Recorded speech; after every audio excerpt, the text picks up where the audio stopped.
En este día, día del Señor, 29 de septiembre del 2024, estaremos dando continuidad a la enseñanza que viene del Salmo 23. En esta parte sería el versículo 4, las dos primeras porciones de la Escritura que dicen de esta manera. Acompáñenme por favor a sus Biblias en el Salmo 23.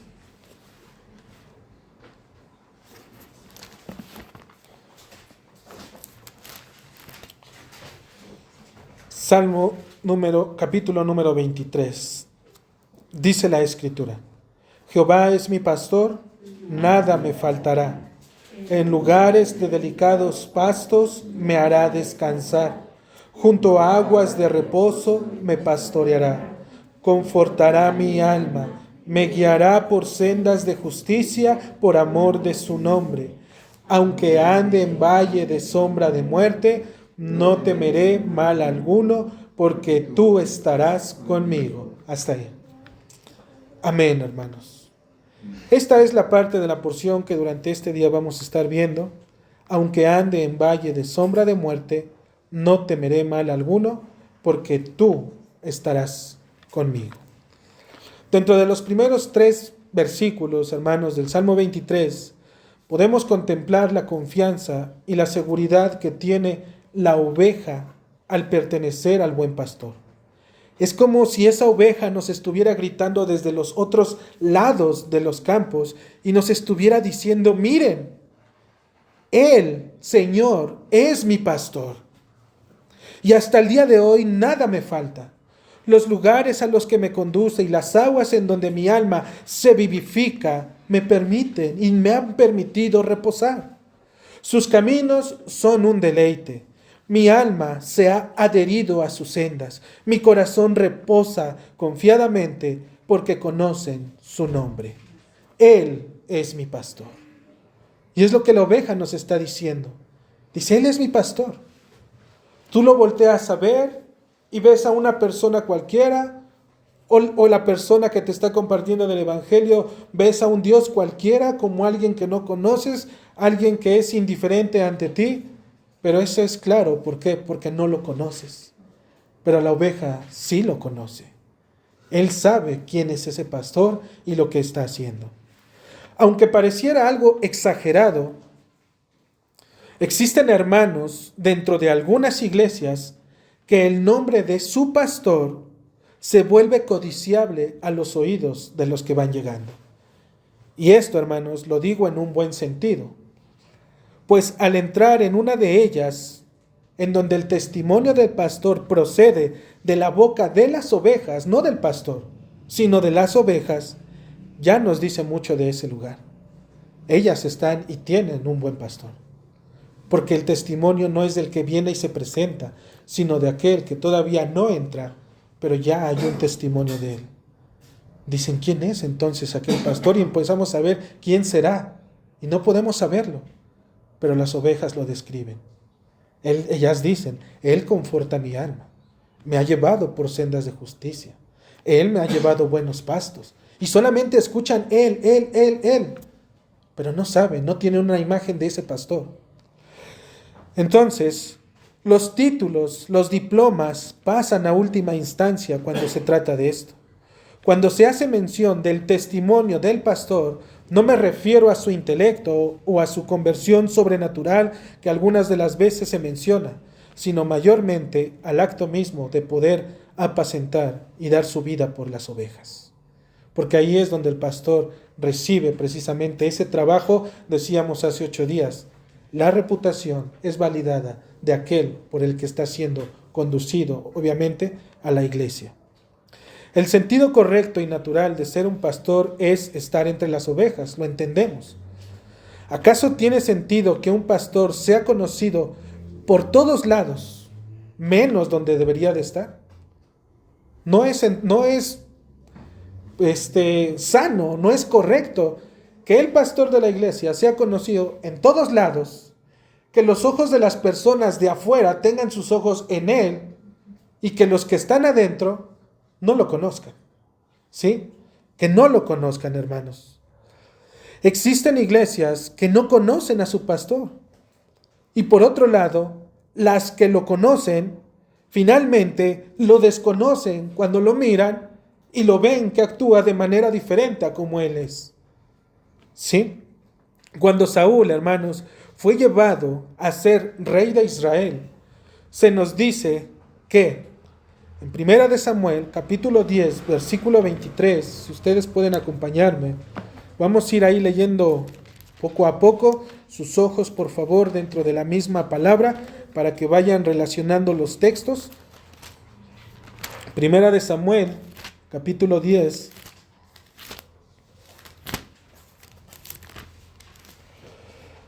versículo 23.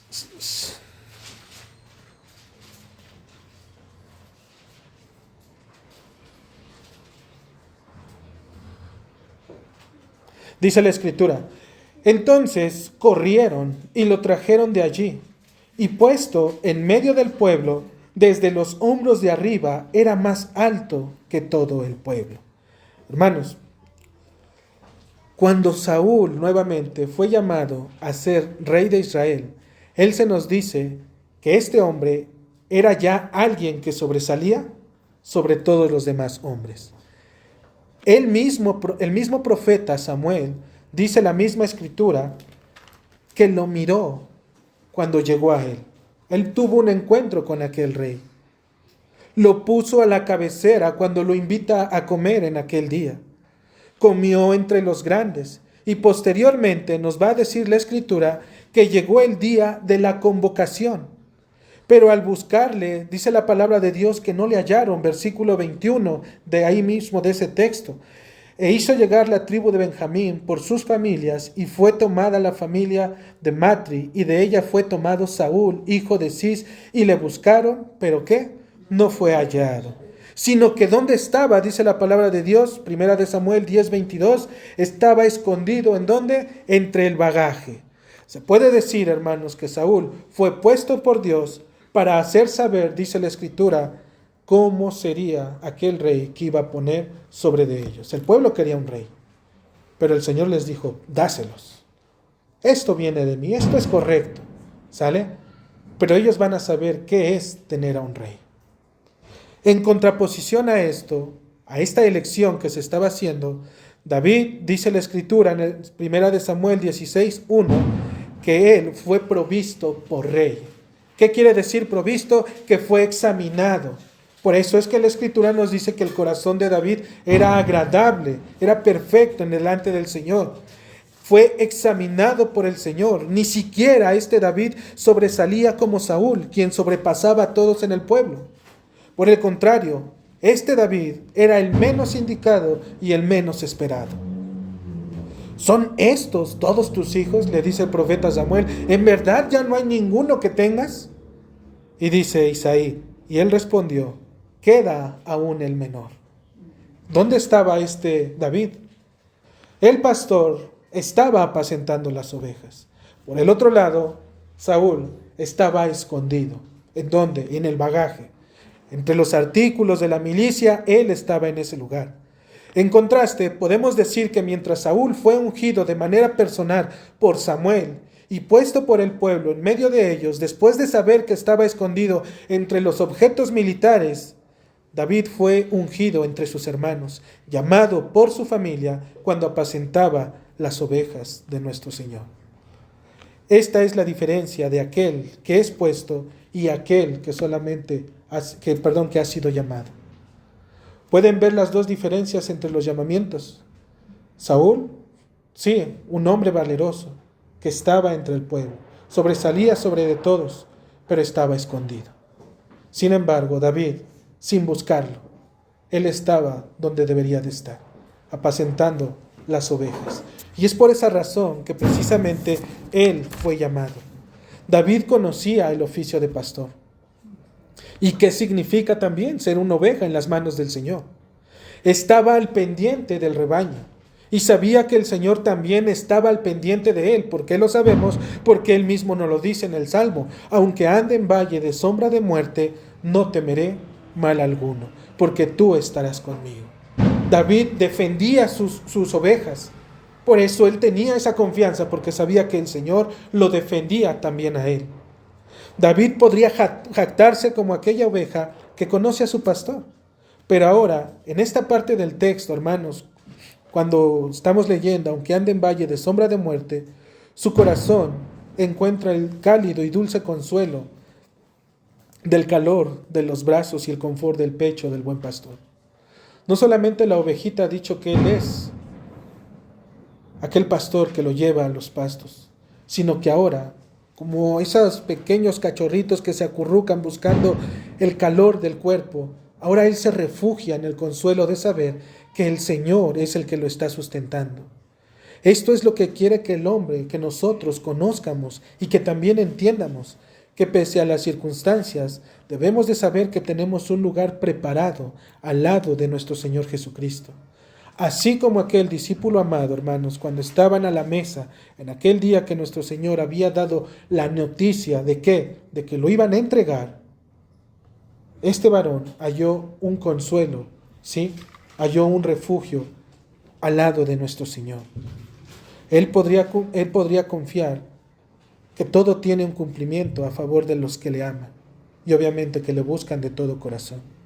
Nuestra fe, hermanos, y nuestra seguridad cuando se trata de Dios debe de ser similar a la de aquel pequeñito, a la de nuestros hijos, cuando son más pequeñitos, cuando no pueden caminar, pero que nos toman de la mano como padres y que saben que tomado de la mano como padres están más que seguros.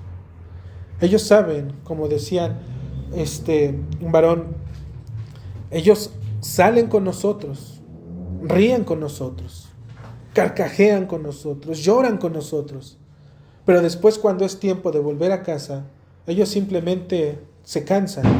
Y una vez que se cansan, ¿qué es lo que hacen? Duermen. Y una vez que duermen, ellos simplemente cuando despiertan ya están otra vez en casa. No saben las circunstancias que pasaron, no saben por dónde se atravesaron, no saben lo que implicó llegar hasta su hogar, pero ellos están a salvo nuevamente en su casa. Despertaron y lo primero que vieron fue a los padres. Esa seguridad tienen y esa seguridad debe de ser también la nuestra, de saber que si tenemos al Señor, pese a las circunstancias, Dios es el que va a estar obrando. Mis hermanos, nosotros decimos que aunque ande en valle de sombra de muerte, no temeré mal alguno. Y ahora, esta oveja, después de jactarse del pastor que tiene, ahora llega el momento en donde ella tiene que salir hacia otros pastos. Se acabaron los pastos de ese campo. Ahora, ¿qué es lo que tiene que hacer? Se tiene que mover a otro lugar. Pero en ese camino, en ese desplazamiento que está haciendo hacia otros valles, porque dice, aunque ande en valle de sombra de muerte, en esos caminos, hermanos, la oveja va a tener que confiar completamente en su Señor. Cuando las ovejas se adentran en los valles, hermanos, es con el fin de poder alcanzar terrenos más altos, donde haya mejor alimento. Ahí los está llevando el pastor. El autor Phil Keller dice, toda montaña tiene sus valles. Sus laderas están cavadas por profundas barrancas, quebradas y hondonadas, es decir, hondas. Y la mejor ruta hacia la cima es siempre por los valles. Los mejores pastos están, sí, en aquellos lugares, en los montes altos, pero antes de llegar a aquellos montes altos, tienen que atravesar aquellos valles. De la misma manera, cuando el creyente es llevado a aquellos valles, es con el fin de que alcance una senda más perfecta en el conocimiento de Cristo. El hecho de que el creyente sea llevado y que tenga que pasar esos valles es porque el Señor le está preparando ¿qué? Un conocimiento mayor, una revelación mejor. Y con revelación me refiero a que la palabra de Dios pueda hacer un mayor efecto dentro de la vida del creyente. Que no se quede solamente con lo básico, sino que pueda ir y conocer más de su Creador. Normalmente, hermanos, si nosotros nos ponemos a pensar, los mejores frutos, es difícil de llegar a ello. Vamos a tener que atravesar lugares, subir probablemente montañas, descender barrancos, adentrarnos en lo profundo para poder volver a salir y poder alcanzar aquella flor o aquella planta que yace en las barrancas o en las laderas de las colinas. Debe de haber un esfuerzo. No se queda, no es simple, no es de que llego, lo tomo y me voy. No, porque el Señor, si fuera de esa manera, simplemente nos dijera no hagas nada y quédate quieto. Sí, pero el esfuerzo de conocer de Dios es el que nos va a estar llevando por esos valles. Y nosotros también lo sabemos, hermanos. Normalmente cuando la Escritura menciona valles, se va a referir a las campañas donde el pueblo de Israel se movía hacia donde el Señor los estaba llevando. Es decir, hacia la esperanza de la posesión de la tierra prometida, o bien los lugares en donde tendrían que estar peleando esas buenas batallas. En los valles, hermanos. En estos lugares es donde nuestra dependencia y conocimiento de Dios se hace manifiesta. La condición en ese momento, hermanos, cuando estemos en ese lugar, es qué tanto conoces y qué tanto dependes de tu Señor. ¿Sí? Porque podría ser que tengamos confianza, pero tú no sabes cuánto tiempo el Señor te va a permitir estar en ese lugar. Es más, no sabes si fuiste llevado para quedarte ahí, para morir ahí. Hay algunos que salen porque el Señor lo permite, pero hay otros que el Señor permite que se queden ahí, pero si se quedan aún es para llevarle gloria al nombre de nuestro Señor bendito. Entonces, si me pueden acompañar, hermanos, en Números, capítulo 21.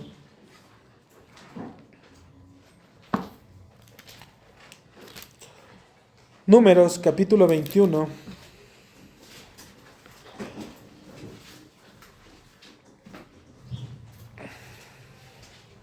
En esta parte de la Escritura, en el versículo 10 al 20, se nos va a narrar, hermanos, cómo es que el Señor está conduciendo a su pueblo de Israel, sí, pero le está dando los valles por los cuales ellos tienen que estar atravesando.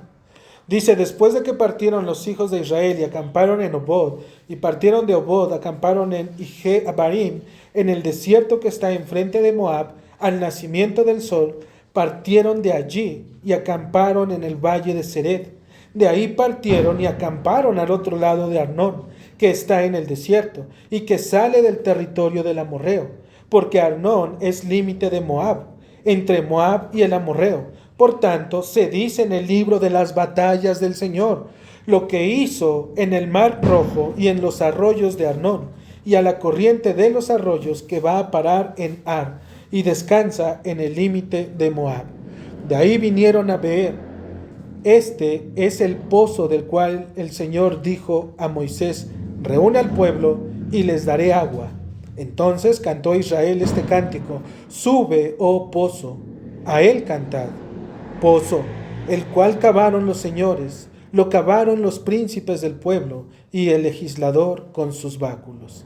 Del desierto vinieron a Matana, y de Matana a Nahaliel, y de Nahaliel a Bamot, y de Bamot al valle que está en los campos de Moab, a la cumbre de Pisga que mira hacia el desierto. ¿Qué vemos? Estamos viendo cómo el Señor está conduciendo al pueblo de Dios. Pero se nos habla que en aquel tiempo no se le está permitiendo entrar literalmente a las tierras, en este caso a la tierra de Moab, sino que el Señor empieza a seleccionar el camino por el cual él tiene que ir. ¿Lo empieza a qué? Le empieza a dar vuelta, lo empieza a rodear. Él pudo haber atravesado, pero no era el tiempo. En este momento, cuando ellos están en aquellos valles para poderlo rodear, hermanos, nosotros debemos de considerar qué es lo que estaba mostrándoles el Señor. Si pueden ir a Deuteronomio capítulo 3, versículo 29, dice la Escritura, y paramos en el valle delante de Bet-peor. El pueblo se detiene delante de este valle. El valle se llama Bet-peor, el cual significa casa de Peor. Lo que se cree es que este lugar era un templo dedicado al dios falso de Baal Peor. ¿Ok? No es coincidencia, hermanos, que Moisés mandara a parar el avance del pueblo. ¿Sí? No es coincidencia que Dios los esté llevando sobre aquellos valles y que llegue un momento en donde Dios les diga, paren. en donde simplemente se detengan. ¿Por qué? Porque en el capítulo 4, ahora, delante de aquel valle, Dios les va a empezar a hablar a través de Moisés y les va a decir en el capítulo 4, en el versículo 1, ahora pues, oh Israel, oye los estatutos y decretos que yo os enseño para que los ejecutéis y viváis y entréis y poseáis la tierra que el Señor, el Dios de vuestros padres, os da. Lo que está haciendo el Señor es, una vez que tiene ese rebaño, dijimos, lo está deteniendo. Pero lo está deteniendo con una razón. ¿Para qué? Para que oiga. ¿Qué va a oír? Escucha, pon atención, analiza lo que se te va a decir. Dice, oye los estatutos y los decretos que yo te enseño. ¿Por qué? ¿Para qué? Perdón. Para que los ejecutes, vivas, entres y poseas esta tierra. Lo que Moisés les estaba simplemente recordando es lo que estaba a punto de suceder. Algo iba a suceder. Versículo 2 del capítulo 4 dice, no añadiréis a la palabra que yo os mando, ni disminuiréis de ella. La prueba que vendría en este valle era precisamente que ellos tendrían que estar recordando constantemente la palabra que Dios les había dicho. Porque en su palabra era solamente el medio por el cual ellos iban a salir de aquel valle. Por sus fuerzas se iban a quedar atorados. Pero si ellos recordaban la palabra de Dios, ellos iban a tener esperanza de poder salir de aquel lugar. En el versículo 5 dice la Escritura, mirad, yo os he enseñado estatutos y decretos como el Señor mi Dios me mandó para que hagáis así en medio de la tierra en la cual entráis para tomar posesión de ella.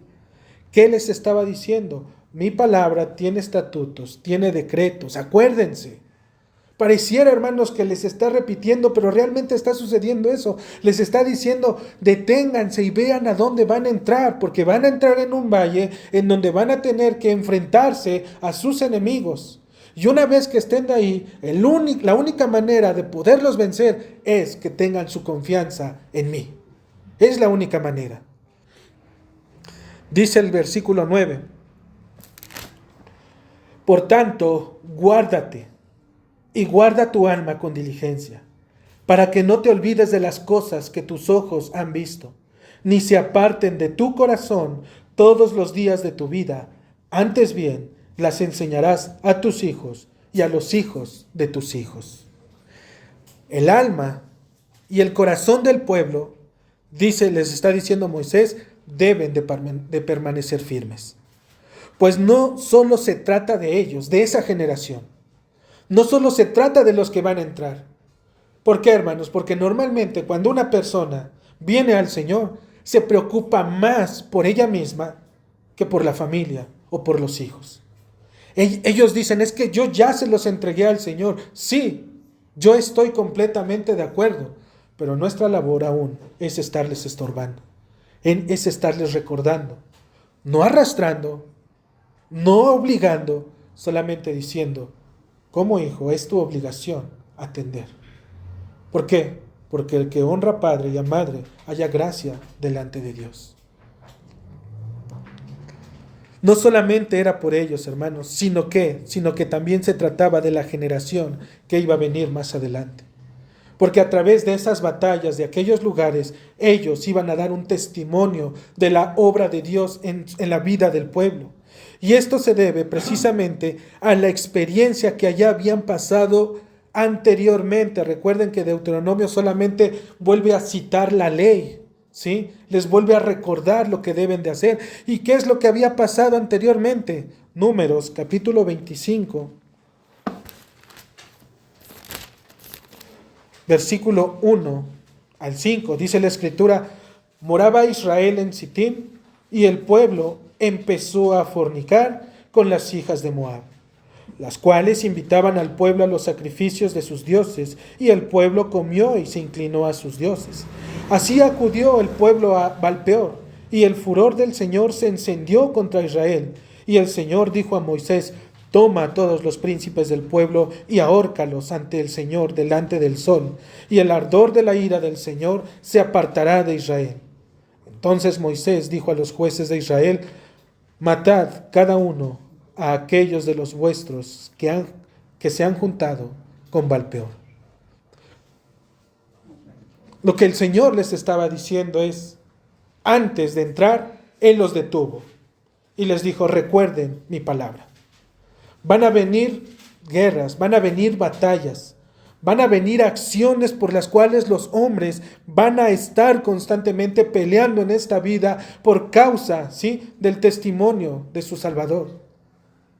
Recuerden lo que va a suceder. Guarden mi palabra, atesoren mi palabra, ténganla en su corazón, ámenla verdaderamente, deséenla con todas sus fuerzas, con toda su mente. Y una vez que ustedes la tengan en su corazón, ella los va a librar. Ella les va a estar recordando. Santos seréis porque santo es Él, decía nuestro himno. Si nosotros estamos en esos valles, hermanos, y estamos pasando por esos lugares para poder seguir conociendo de Dios, nuestra labor constante es estar recordando la palabra de nuestro Señor. Todo Él lo hizo por causa de Cristo. Y ahora que nosotros lo sabemos que fue por causa de Cristo y que ahora me adopta a mí, cuando no tenía que haberlo hecho, ahora el Señor me lleva a través de su Espíritu a poder confiar en lo que esté pasando. Cuando ellos, hermanos, fueron llevados a ese lugar, fueron probados, ¿qué nos dice la Escritura en Números 25? Fracasaron. Se olvidaron de su Dios. Y se cumple la palabra: mi pueblo perece. ¿Por qué? Porque le faltó conocimiento. ¿Cuál era el conocimiento que ellos deberían de tener? Acuérdate y guarda mi palabra. Es lo único que tenemos que hacer, hermanos, acordarnos y guardar la palabra de nuestro Dios.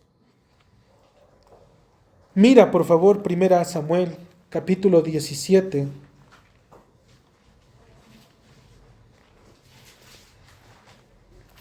Primera de Samuel, capítulo 17, versículo 3. Dice la palabra del Señor: y los filisteos estaban sobre un monte a un lado, e Israel estaba sobre otro monte al otro lado, y el valle estaba entre ellos. Ahí tienes a los filisteos. Por un lado, el ejército de ellos; por el otro, el ejército ¿de quién? De Israel. Y una vez que están cara a cara, ellos saben que tienen que enfrentarse, pero si ustedes recuerdan, tienen miedo. ¿Sí? Están atemorizados. Obviamente los filisteos le mandaron a su mejor guerrero. Era un hombre alto. Y esta batalla, hermanos, porque ahí es donde se llevó la batalla de David y Goliat, esta escena es precisamente lo que el creyente debe de estar recordando diariamente. No se trata de las circunstancias o adversidad, sino de la obra de Dios para poderse glorificar a Él mismo. Él pudo haberles dado la batalla, inclusive por su número, ¿sí? Pudo haber levantado a uno o a dos, a los que sean, pero aún el temor que ellos tenían venía inclusive del mismo Señor. ¿Por qué? Porque ellos tenían que ver lo que Dios iba a hacer por causa de uno. Porque con uno, es decir, con David, liberó a toda una nación, a todo un pueblo. Hermano, en Cristo, por causa de uno, ha liberado también a toda una nación, a todo un pueblo. No se trata, dijimos, de las circunstancias. El hecho de recordar el nombre de nuestro Dios debe de ser suficiente para todo aquel que ha creído. Su nombre, de nuestro Señor, debe de traer a nuestras almas el descanso de saber que estamos en sus manos. En la tentación de Cristo, mis hermanos, la palabra de Dios fue precisamente su descanso. Cuando David se enfrentó a aquel hombre, a Goliat, él dijo: tú vienes con espada, tú vienes con escudo, tú vienes con jabalina, tú puedes traer lo que tú quieras traer. Dice: yo solamente traigo, el nombre de mi Señor. La fe fue suficiente para poder enfrentar a lo que se le estaba pasando, a lo que venía, lo que iba a acontecer. Poder enfrentar a su gigante. Pero normalmente, hermanos, esa historia, aunque es muy hermosa, muy bonita, normalmente la pintan de esa forma. Tú tienes poder para poder enfrentar a tu gigante. Hermano, David fue un hombre como cualquier otro. Un hombre como tú y como yo. La diferencia es que él creyó en el nombre de Dios. Él no iba porque él iba a decir, Dios me va a dar la victoria. No, él sabía que Dios se la iba a dar porque tenía la fe en él. Estaba obrando por causa del nombre, del testimonio de su Creador, del Señor. Jesucristo, hermanos, él de la misma manera, cuando fue tentado en aquel día, en Mateo 4, cuando se le presenta a aquel Satanás y le dice, si eres hijo de Dios, échate abajo, porque escrito está, a sus ángeles mandará cerca de ti y en sus manos te sostendrá para que no tropiece con tu pie en piedra. Cristo, hermanos, va a responder. Por favor, puedes ir a Mateo capítulo 4.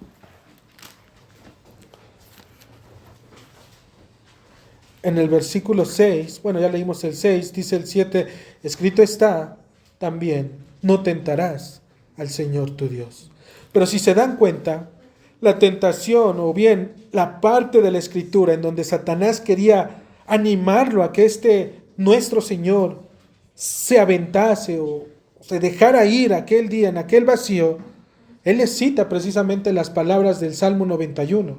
Pero hay algo, hermanos, en esa parte. El Salmo 91 está puesto, ¿para qué? Salmo 91 está puesto precisamente y tiene la esencia de la confianza en aquel que lo ha dicho. Tiene la esperanza y la confianza de aquel que lo ha dicho. Salmo 91.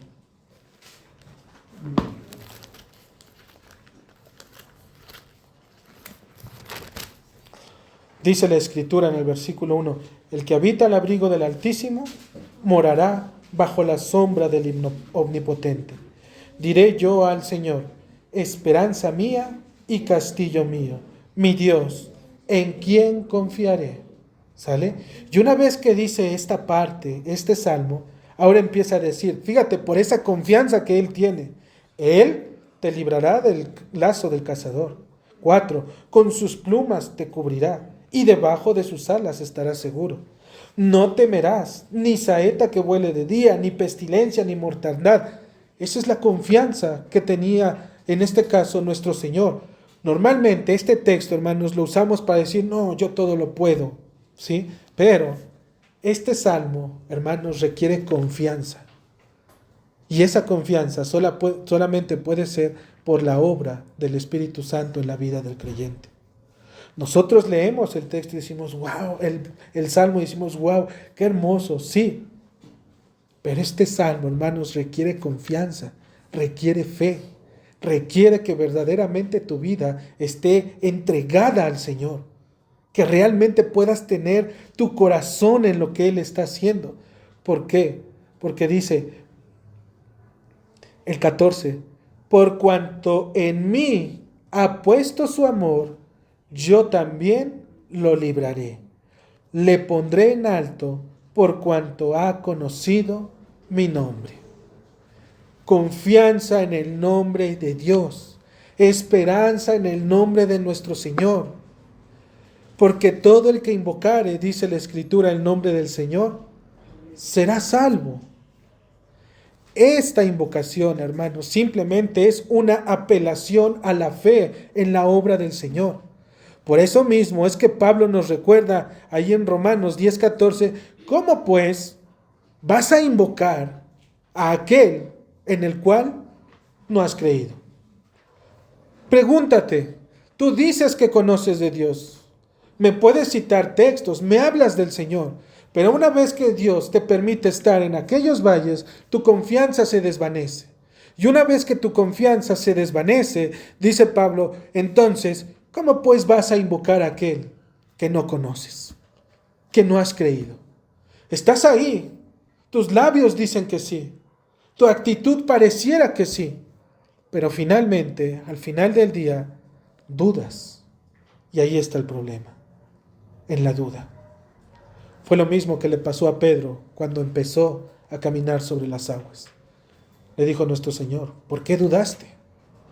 Ibas bien, bajaste de la barca, diste unos pasos, pero empezaste a ver lo que estaba sucediendo a tu alrededor, pusiste tu confianza en ti, y obviamente al poner tu confianza en ti, todo se derrumbó, todo se acabó, y ahí es donde tu fe, donde tu aparente fe fue la que te hizo que hundirte. Una vez que nosotros empezamos en el camino de Dios, en ese primer amor que tenemos, hermanos, hicimos cosas que a lo mejor hoy, cuando las vemos, decimos, híjole, estaba yo un poquito loco, estaba un poquito desubicado en eso. Pero créeme que esas primeras cosas que hacías, las hacías con tanta fe que esperabas que realmente el Señor obrara en lo que estabas haciendo. Lo anhelabas. Te parabas gozoso en las mañanas. Te decían, no, hermano, tienes que orar 4 horas. Y probablemente lo intentaste 4 horas orando.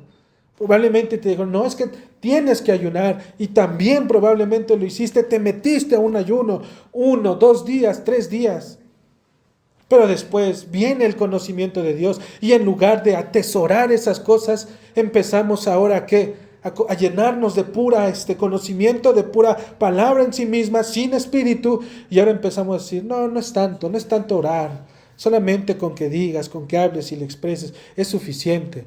Sí, pero ahora tu fe empieza a menguar. Ahora ya no lo haces con ese mismo ánimo, con esa misma devoción.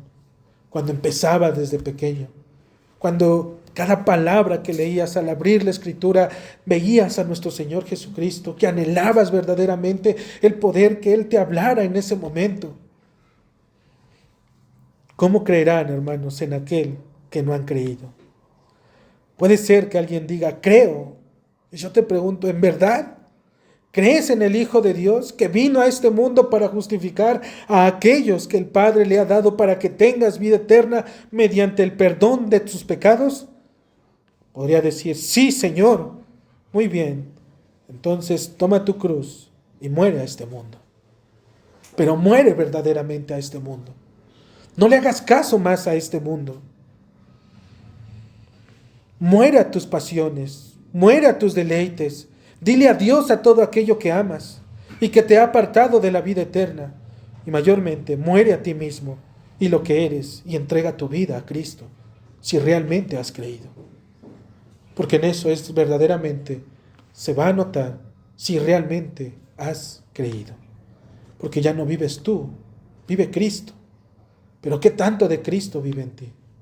¿Qué tanto todavía del mundo, de allá afuera, todavía quieres y abrazas y te cuesta? Entrégaselo al Señor. Permite que el Señor te dé deleite en lo que Él pueda darte. Es su palabra y en su palabra está todo, hermanos.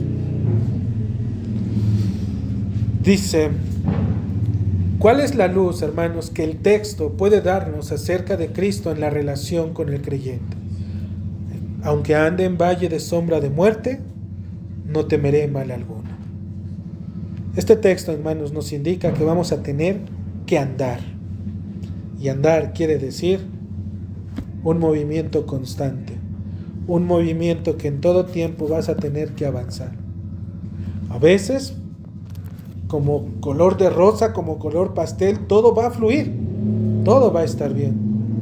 Pero otras veces va a estar tan oscuro, donde la esperanza no se ve, hermanos, pero el único que está ahí es el Señor. Aprenderemos el significado de vivir un tiempo bajo las circunstancias que el Señor está permitiendo. ¿Cuál es el límite de esas circunstancias? El texto lo dice, la muerte. La muerte es el límite, hermanos. Así que si hoy estás en esa circunstancia, en ese valle, y tienes vida, es porque obviamente el Señor quiere que sigas, ¿sí? Buscando de Él, teniendo confianza en Él, creyendo en Él. Dice el puritano Thomas Brooks, la muerte no es sino una amiga que los escolta hacia las maravillas indecibles de la presencia de Dios. Solamente es un acompañante que nos va a permitir poder mirar a lo que hoy no podemos ver. Lo que es difícil y doloroso sobre esos caminos de los valles se vuelve un dulce descanso cuando la muerte nos llama para presentarnos de aquel que dijo: he aquí, yo estoy con vosotros todos los días. Mayormente este texto, el de aunque ande en valle de sombra de muerte, lo ocupamos para poder traer consuelo a la vida de aquellos que han pasado una pérdida o bien alguna situación muy delicada. Sin embargo, si la persona no conoce el Evangelio y aquel que es el autor y consumador de nuestra fe en el Evangelio, las palabras que nosotros podamos decir solo son curitas, hermanos, que van a tapar por un momento, pero que la herida va a seguir ahí. Normalmente es lo que pasa. Cuando nosotros queremos aconsejar a alguien, lo vemos como una prueba en el Señor y decimos: no, es que el Señor me lo está poniendo para que yo vaya y le hable. Sí, es así.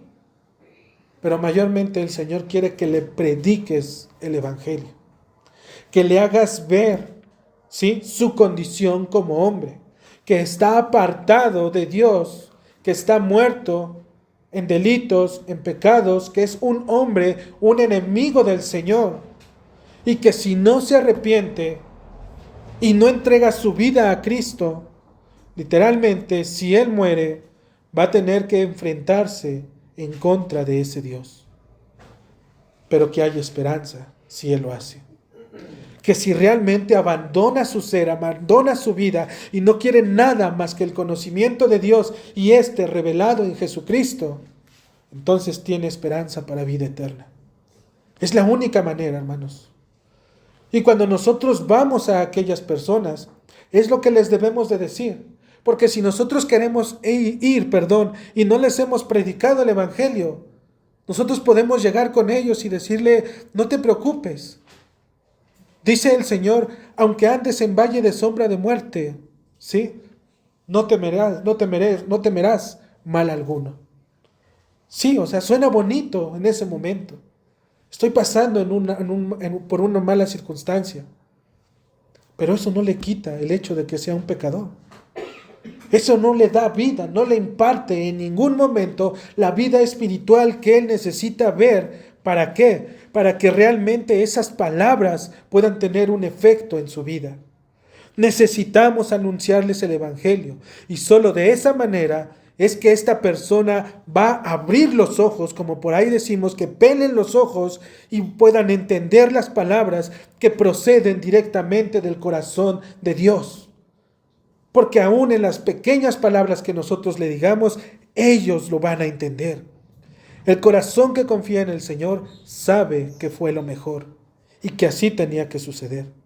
Porque Dios ha prometido que no nos abandonaría. Y la prueba de ello, hermanos, es que aquella circunstancia, aquella situación pudo haber sido 1000 veces peor, pero fue la mejor. Y fue mejor, ¿por qué? Porque Dios lo permitió. Y en eso descansamos. Por tanto, alábalo, porque ante la adversidad, Él sigue intercediendo porque tu fe no falte. Y aún el Padre Celestial envía desde su presencia tiempos de refrigerio. Recuerda, amado hermano, que cada uno de los valles nos están llevando a terrenos más altos. Esto es, mayor entendimiento y mayor reposo en la obra de Cristo. Ese es el propósito de que esté ese valle que tengas que atravesar. Que mires las promesas de Dios, pero a través de la obra de Cristo. Lo que Él ha hecho. Dice la Escritura en Juan 13:7, lo que yo hago, tú no lo comprendes ahora, mas lo entenderás después. Lo que Él hace, no lo entendemos, porque Dios obra así, pero nos ha dado la promesa de que lo vamos a entender. Así son los caminos del Señor. Hay cosas, hermanos, que son abiertas ante nuestros ojos. Y cuando las leemos de primera instancia nos sorprendemos y vemos y decimos: ¡wow! Nunca lo había visto, pero mira, hoy el Señor me lo ha revelado.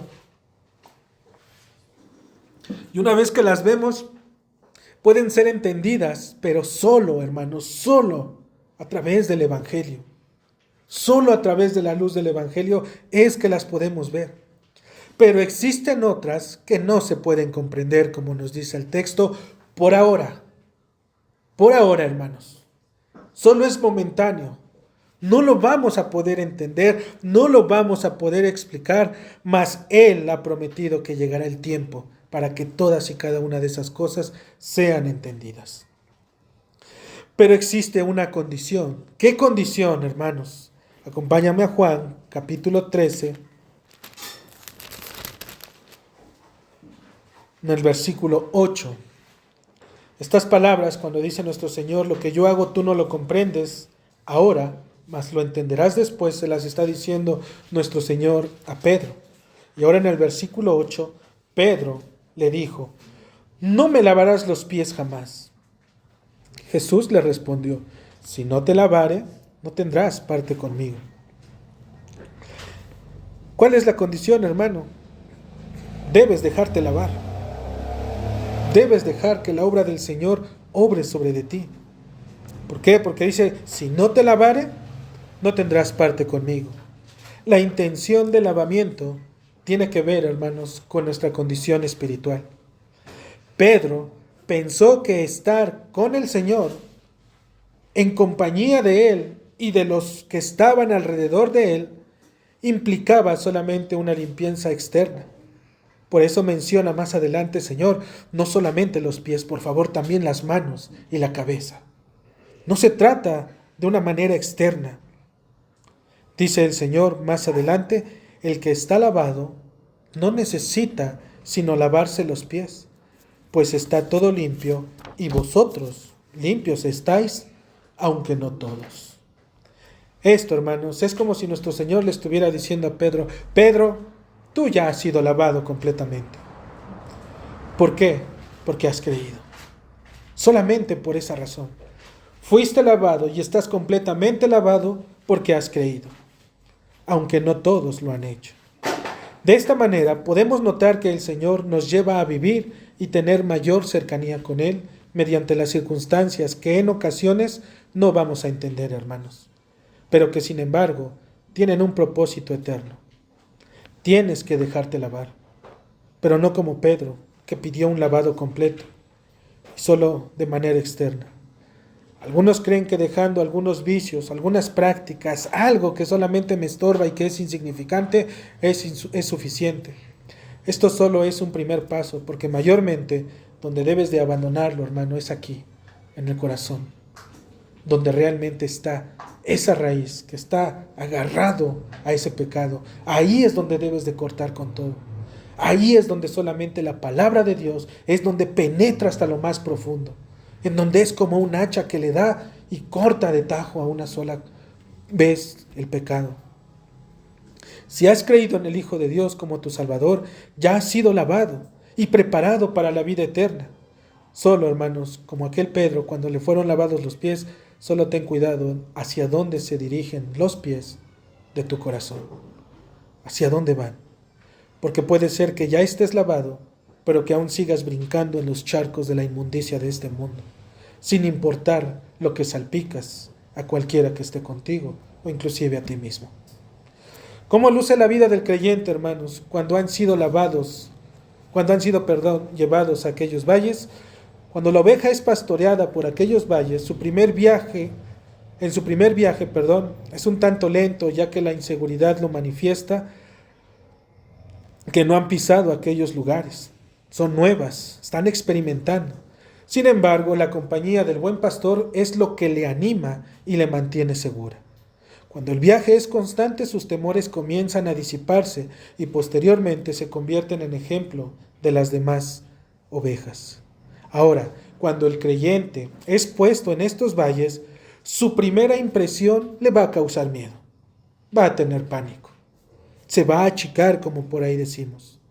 No puede entender cómo es que le presentaron, cómo es que le hablaron a un Dios que te ama, un Dios que cuida de los suyos, que dio su vida por ellos, que nos dice que somos su especial tesoro. Jamás se imaginaron que vendrían pruebas o tentaciones. Probablemente pensaron que el camino iba a ser placentero con Cristo. Ya se acabó todo, dicen ellos. Ya confié en el Señor y ahora me va a ir bien. Puede ser que al principio del viaje todo vaya de maravilla, pero cuando se paran, cuando llega el momento de ponerse delante de aquel valle, es donde va a venir la batalla. Es cuando viene el desánimo, cuando se olvidan del nombre de aquel en quien han creído. Algunos confrontan la situación y son llevados a un mejor conocimiento y un mejor entendimiento del Señor. Comienzan a ver cómo es que la obra de Dios empieza a dar frutos. Otros más, con un poco de temor, avanzan poco a poco. Empiezan a quedar como que atrás, pero van avanzando poco a poco, a pasos firmes, uno a uno, pero su avance es seguro. Están confiados en el Señor. Al igual están otros que están siendo al igual estos están siendo llevados a mejores pastos. Pero están aquellos que se quedan temblorosos pensando, ¿qué va a pasar? Sí. Y en lugar de dejar pasar a los que vienen, solamente estorban a las que están atrás. Y finalmente están aquellos que cuando viene la prueba, consideran los pastos que están delante, los ven y dicen, ¡wow! Grandísimas promesas nos ha dado el Señor, saben que son buenas, pero se quedan con lo de siempre, se quedan con lo mismo. Finalmente, dicen ellos, lo intenté, hice mi mejor esfuerzo. Aquellos que pasaron los valles, hermanos, ahora sus vidas espirituales se encuentran, digamos, en otro escalón, hacia la eternidad. Hay mayor entendimiento y revelación de quién es Dios. Ellos están confiados. Ellos han entendido las palabras cuando Juan el Bautista dice, es necesario que Él crezca, pero que yo mengüe. El crecimiento en el Señor viene a partir de que el hombre deja de poner excusas y pretextos. Cuando realmente abandona aquel acto demoníaco de postrarse ante Baal y ofrecer su esfuerzo y vida y darle a Dios lo que le sobra. George Lawson dice esto, hermanos, son palabras que venían inclusive dentro del proverbio del martes por ahí, pero que mueven mucho la conciencia y nos hace pensar. Él dice, todos los días vemos con qué gran diligencia los hombres buscan la plata, el dinero. Fatigan sus cuerpos, consumen sus espíritus, destruyen su salud y exponen sus vidas. Hasta hieren sus conciencias y se exponen a sí mismos a una muerte vergonzosa y un tormento eterno. Y todo lo hacen para obtener el precioso metal. ¿Cuántas veces no vemos personas, hombres o inclusive personas en iglesias en donde van detrás de la plata, en donde fatigan sus cuerpos, en donde se esfuerzan, se desvelan, se cansan, le echan ganas para todas las cosas que tienen que ver allá afuera? Y aun cuando saben que no es correcto, cuando su corazón y su mente lo entiende, que no es lo verdadero, sino que están ocupando sus vidas en lo que no trae vida eterna, lo siguen haciendo. Y dice, es vergonzoso, porque saben inclusive que pueden perecer al permanecer y estar en un tormento eterno, pero aún así se esfuerzan. ¿Por qué? Porque el chiste es poder buscar ese precioso metal. ¿Cuántos hombres no viven de esa manera, hermanos? Saben que es incorrecto despreciar las cosas de Dios, que son para nuestra santificación, pero aún así las desprecian. Sabemos que está mal. Nuestra conciencia nos las dice, el Espíritu Santo nos redarguye. Cuando estamos a solas, cuando estamos viendo que no estamos donde deberíamos de estar, nos redarguye. Pero una vez que el Señor nos permite que seamos redarguidos, simplemente las despreciamos. Nos ocupamos en otras cosas. La vida del hombre que conoce a su Señor luce diferente. Su deseo es el anhelo por la casa de su Dios, lo que veíamos en el Salmo 84. Escucha la voz de aquel que clama por sus atrios.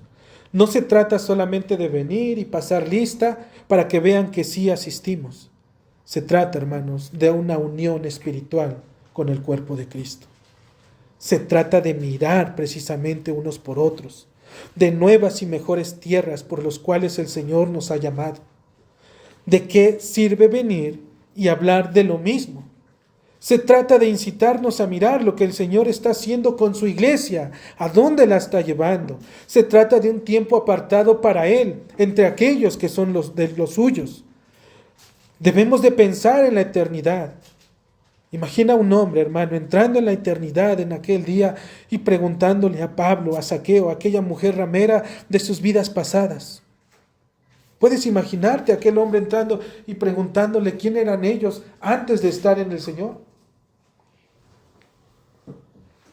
Se supone que hoy, hermanos, nosotros estamos pensando y nuestras mentes están en aquel mundo espiritual, en la eternidad. Tienes delante de ti el conocimiento eterno y la verdad de Cristo revelada y simplemente muchas veces nos ocupamos de cuestiones triviales e innecesarias.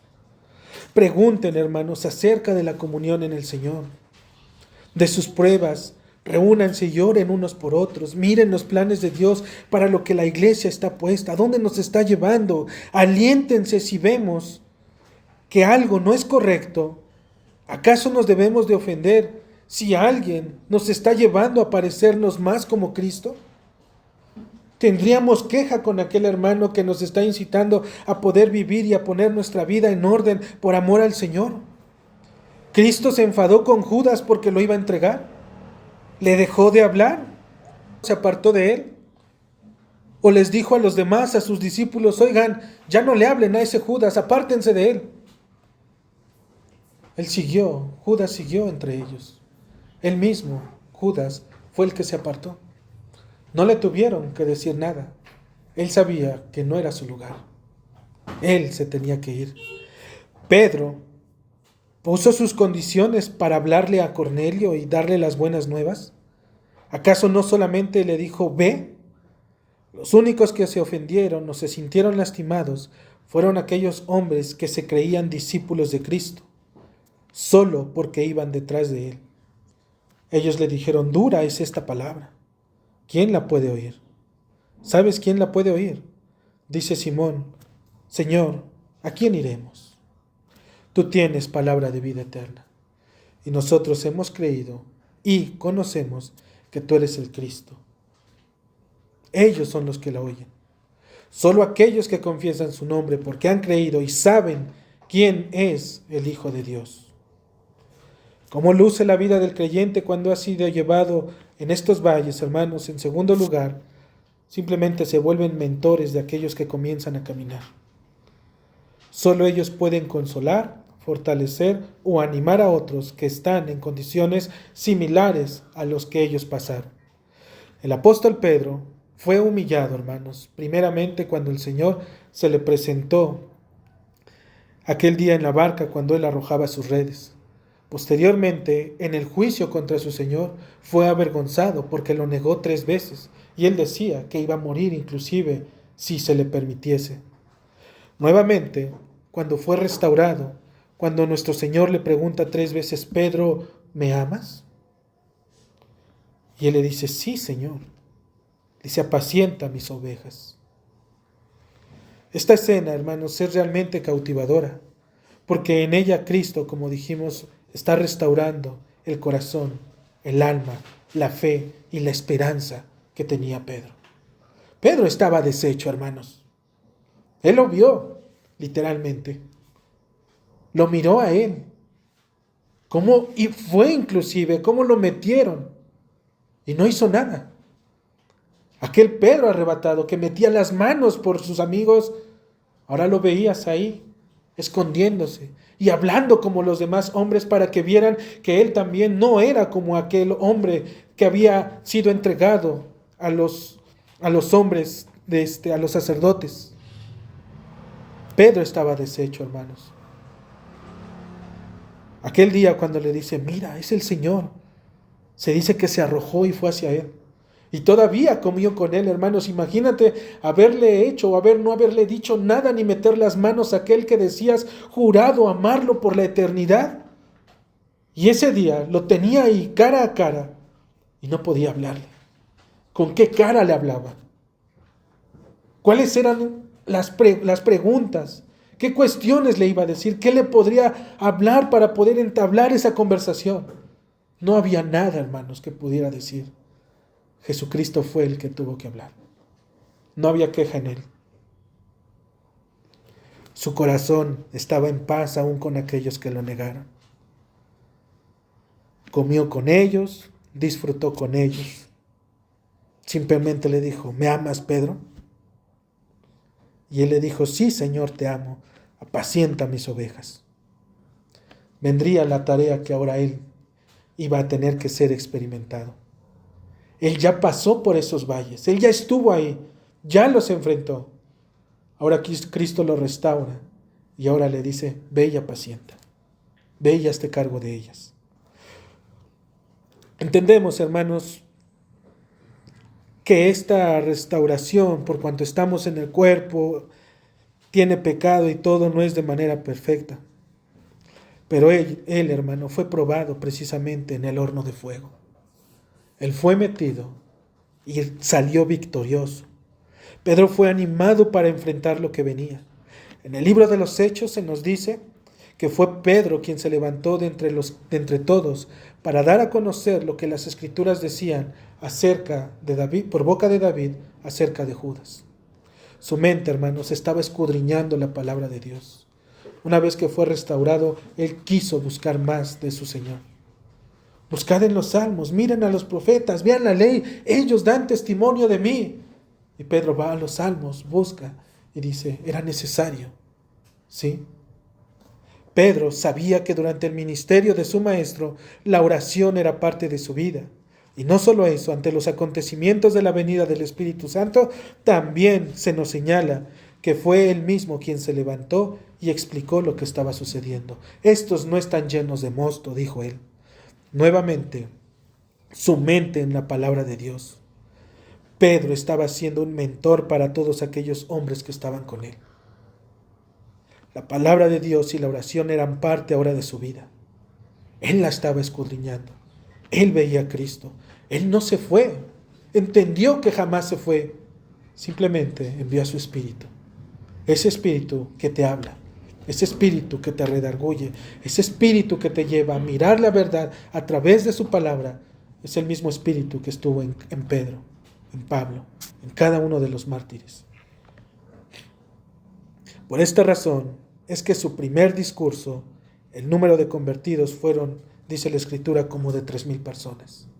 Él estaba empapado de nuestro Señor. Pedro sabía cómo consolar, cómo animar, cómo fortalecer la fe del pueblo cristiano. No eran sus palabras, sino la del pastor que había cuidado de él. Pero para poder llegar a ese lugar, ¿qué crees? Tuvo que pasar por aquellos valles.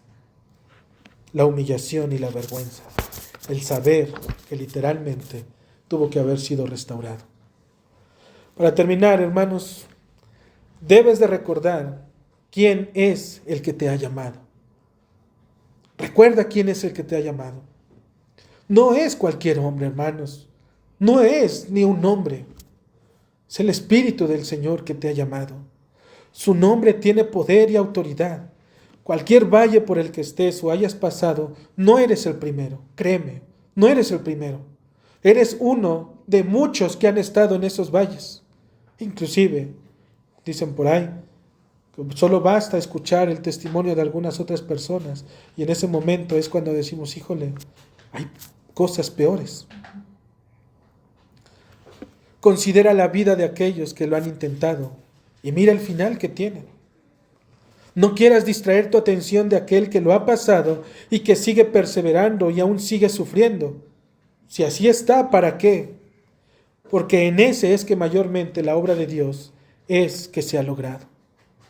Por el contrario, aquel que se siente cómodo y no quiere invertir mucho tiempo porque puede ser un riesgo, solo es quien está cómodo y muy pequeño, dice la Escritura, será llamado en el reino de los cielos. No es que vayas a perder la salvación, pero mayormente aquellos hombres que son débiles en la fe, que les causa conflicto, que no quieren arriesgar porque qué va a pasar y demás, son los que mayormente al no tener la confianza sufren. y padecen en este mundo. ¿Creen en el Señor? Sí. ¿Están en el Señor? Sí. Pero es una carga. El hombre que ha dado su vida por Cristo, hermanos, ha muerto.